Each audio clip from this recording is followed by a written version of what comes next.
Hi, I'm Bill from CJ Pony Parts. We have Jack from Maximum Motorsports in our studio today. He brought this killer display with him. Jack handles high-level tech support as well as works with the engineers. He's going to tell us about some of the products they make for your Mustang. Jack, your lower control arms are probably one of our top sellers. There's always been some confusion on what the different models are and what the differences are. Can you explain them to us? No problem, Bill. For the 79 to 04 cars, we have our heavy-duty lower control arm with an adjustable spring perch on it. This model has a spherical bearing in the rear half.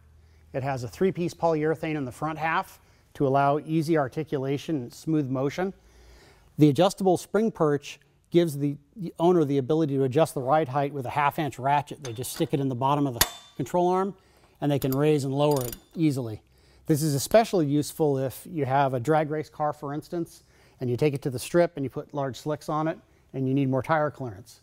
Or if you're a road racer, an autocrosser, and you drive the car to the track, when you load all your floor jack stands, tires, and everything in the car, and you get there, you want to have the car low, but during the ride, you want to have enough ride height so the car's not bottoming out. So you can raise it up for that and lower it at the track. On this side of the display, we have our extreme duty lower control arm. This unit has a spherical bearing in the rear, like the heavy duty model, but it also has a spherical bearing at the front. The bearing isn't visible on the control arm because there's polyurethane thrust washers used in the front to keep the control arm from rolling when the spring load is applied. This particular model does not have an adjustable spring perch. It has a fixed spring perch. So it's a little lighter than the other model. It's a little less expensive and it can take higher power levels.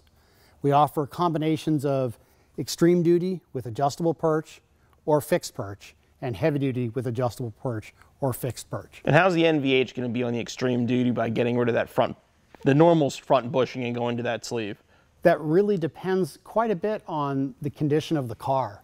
For example, if you have a full interior car and it's a later SN95 model, the NVH difference won't be that large because the sound deadening and the rear seats and so forth will absorb a lot of that energy. On a race car, you'd probably hear it more, but you're going to hear everything else anyway. Exactly. On a race car, it's going to be much louder, but it's irrelevant. Gotcha.